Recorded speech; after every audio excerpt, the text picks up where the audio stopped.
Joca, querido, se você tiver um contato com Mônica, viu?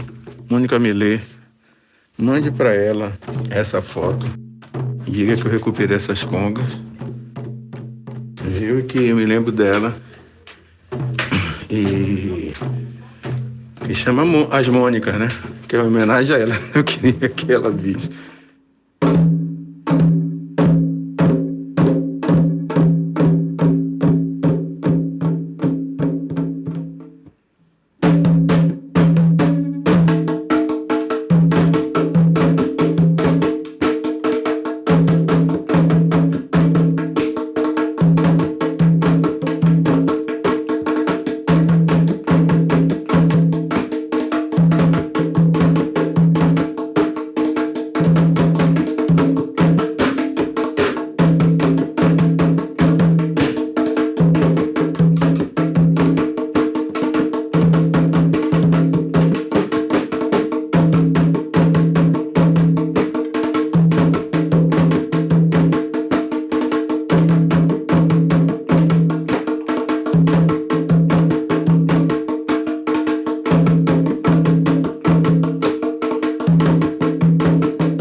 Mônica Milê, uma referência para mim, sempre foi.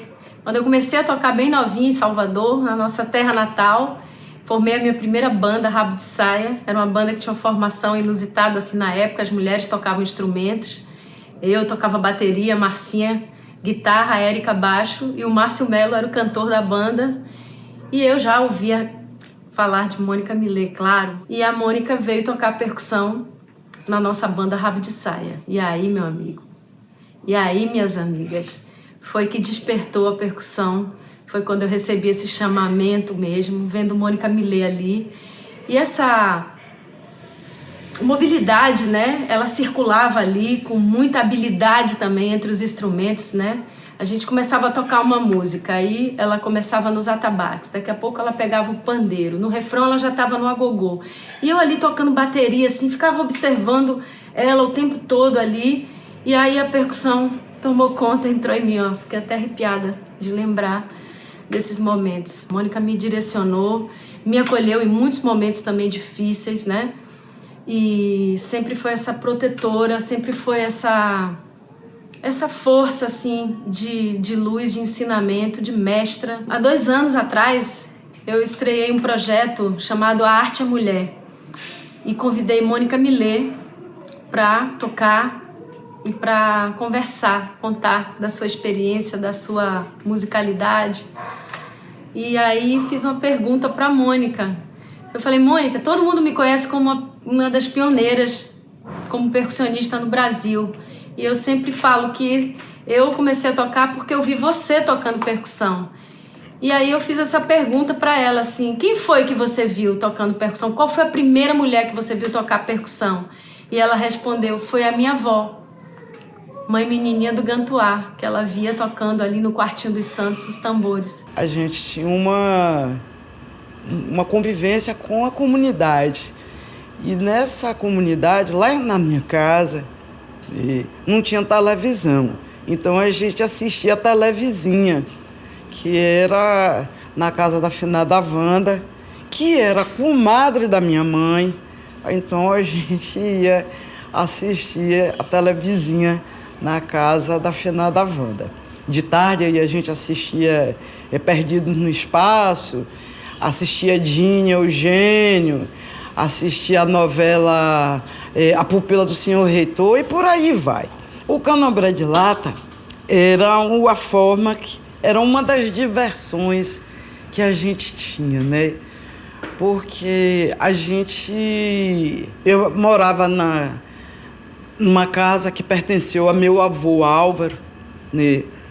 Tem essa coisa da grande mistura, né?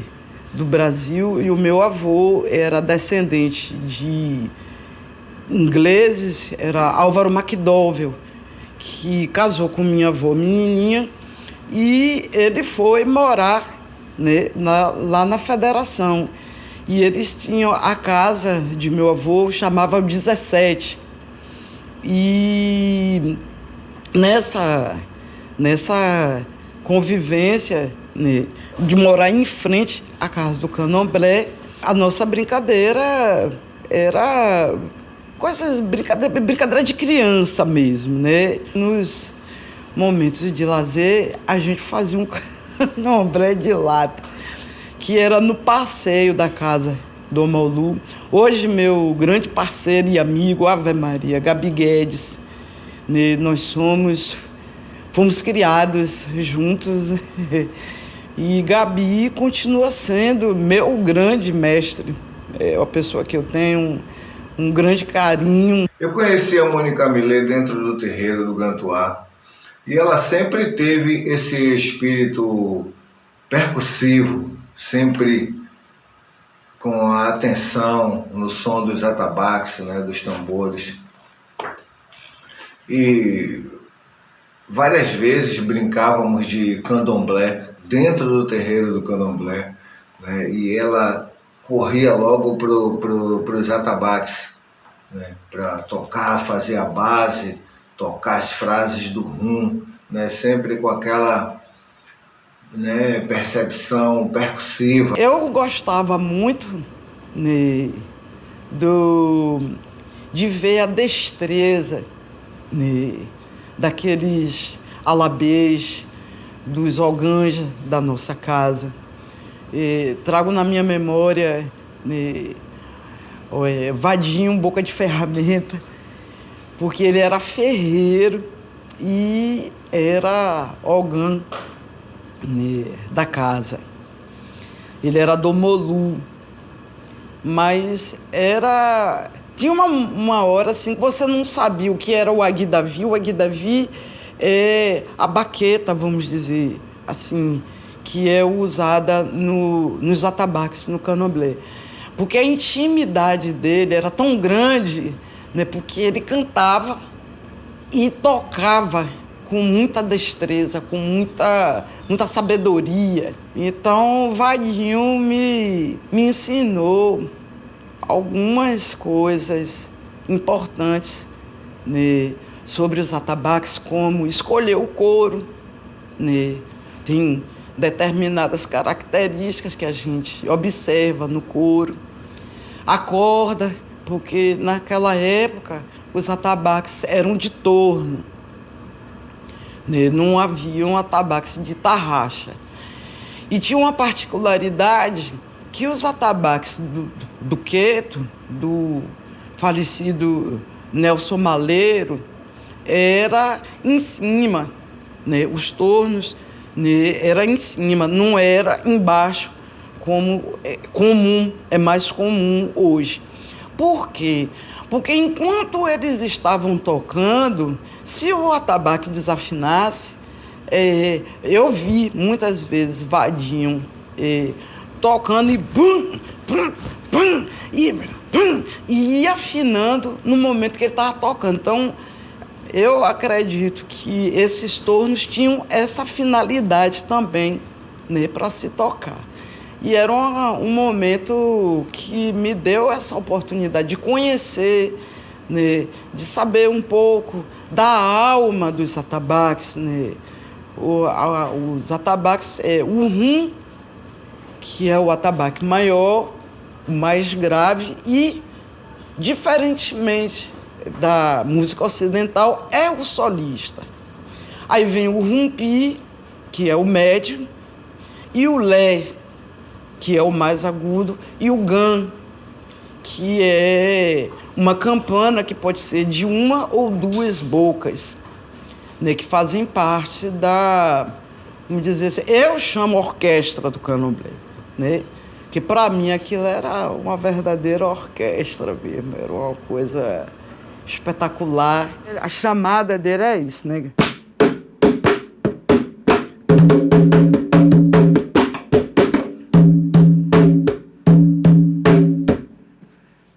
Então, é um ritmo que exige também um bom desenvolvimento com a mão esquerda entre o gilep, né, e os abertos, né?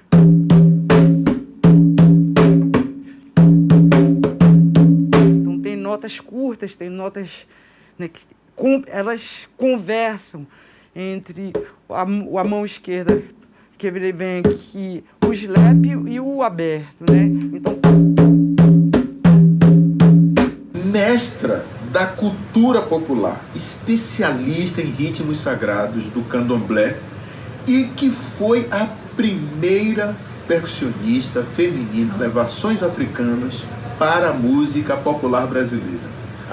Diga-se de passagem, os discos de Bethânia, onde ela soltou toda a sua intuição e percepção ancestral sobre rítmicas e o seu comportamento em geral.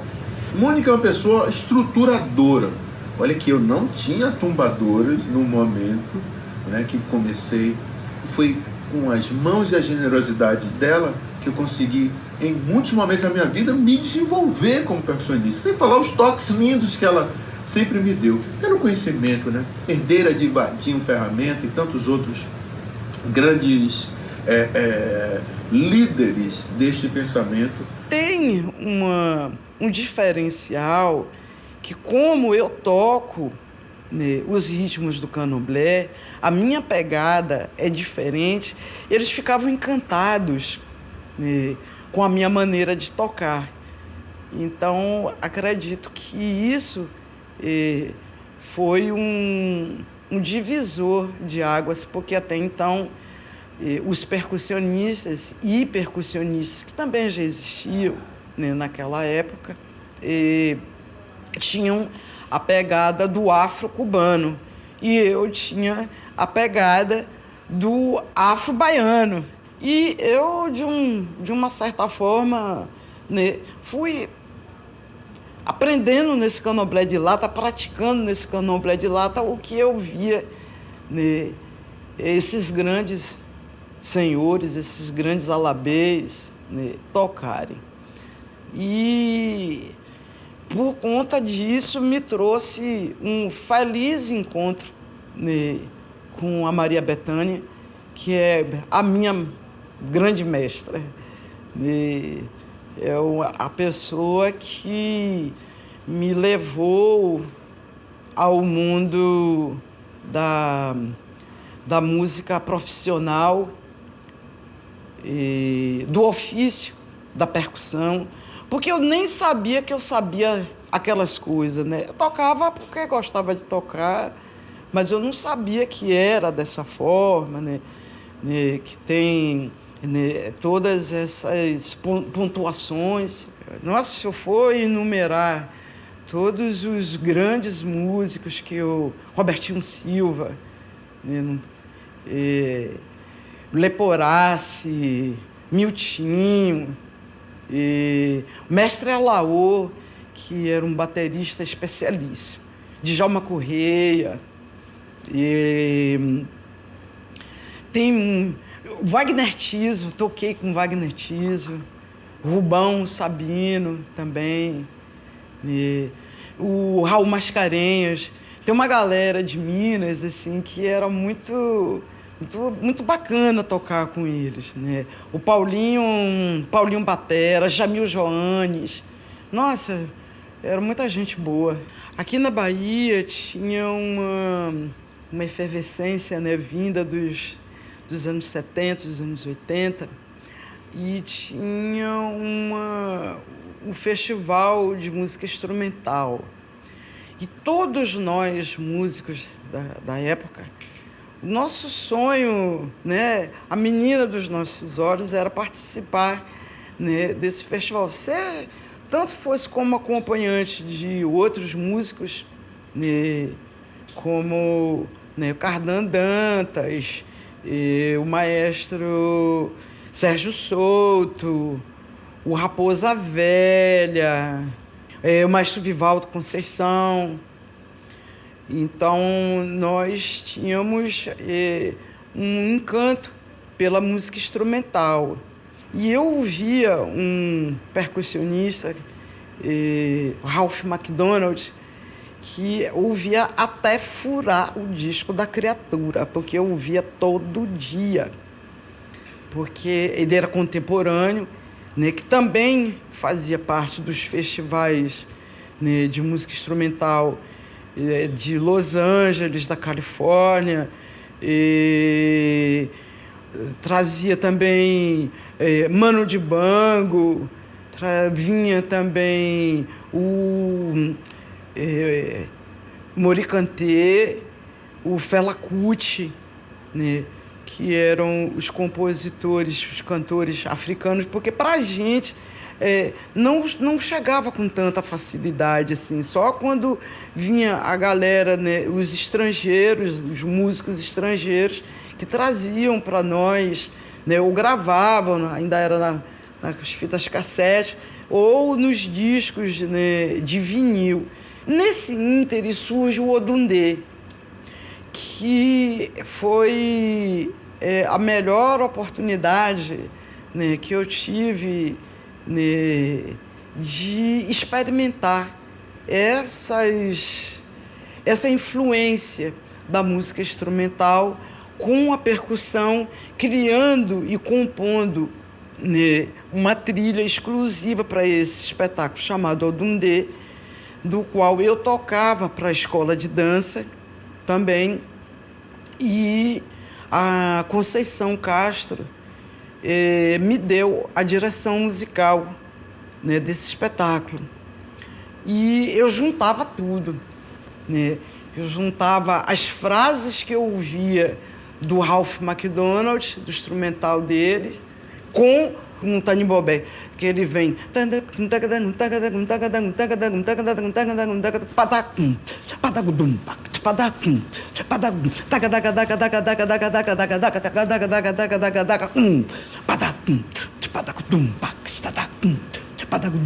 com o candomblé a gente faz a leitura, né, da melodia e a coisa da acentuação da dança. E eu já estava bastante familiarizada, né, com isso. Então, montar o Odundê foi, de uma certa forma, fácil para mim, mas também bastante desafiador, porque eu queria timbres diferentes, né? Eu queria trabalhar com timbres os ferros, né? Não queria só o cobel, né? Eu queria pedaço de ferro, queria ouvir o tinar do pé da enxada, o tinar do facão. Então, eu buscava essas timbragens para dentro dessa composição.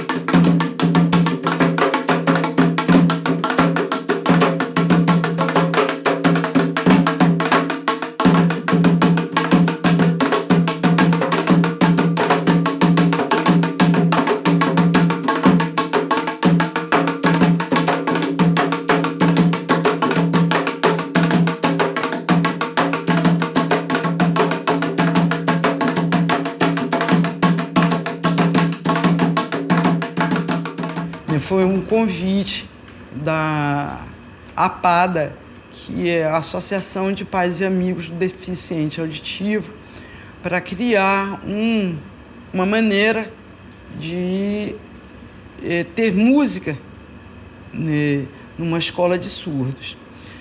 Como eu já tinha,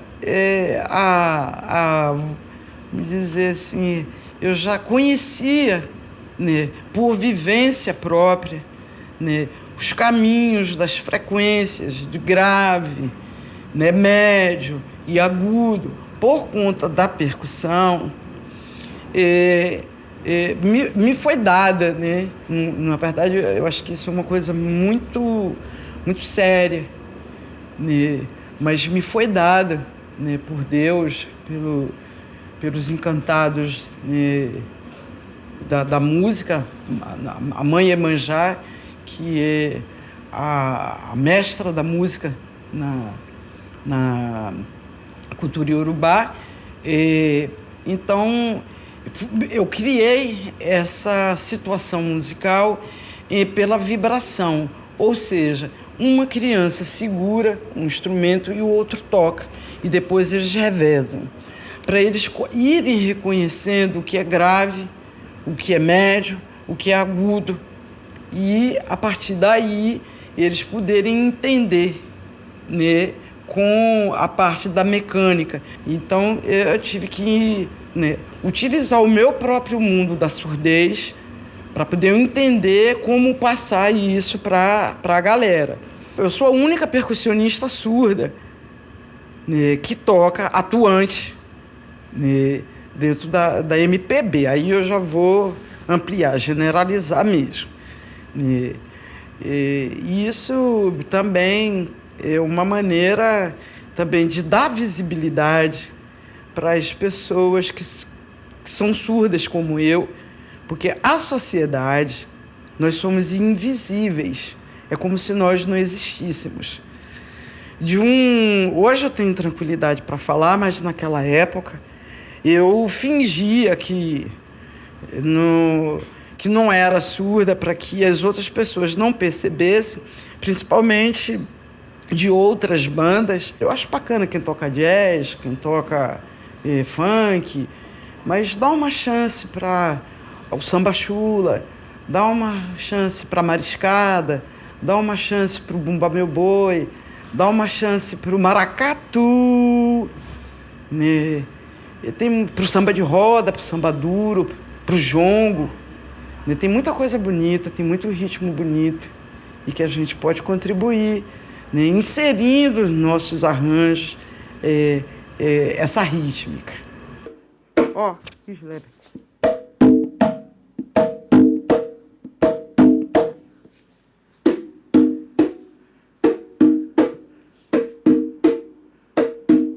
Começa com aquela coisa suave, que ele vai te apanhando, vai te levando. E é um ritmo muito contagiante também, né? Ele é tocado com as mãos, diferentemente dos outros, que, por pertencer à nação Ijexá, da qual Oxum é a matriarca, né? Junto com Logum-Edé.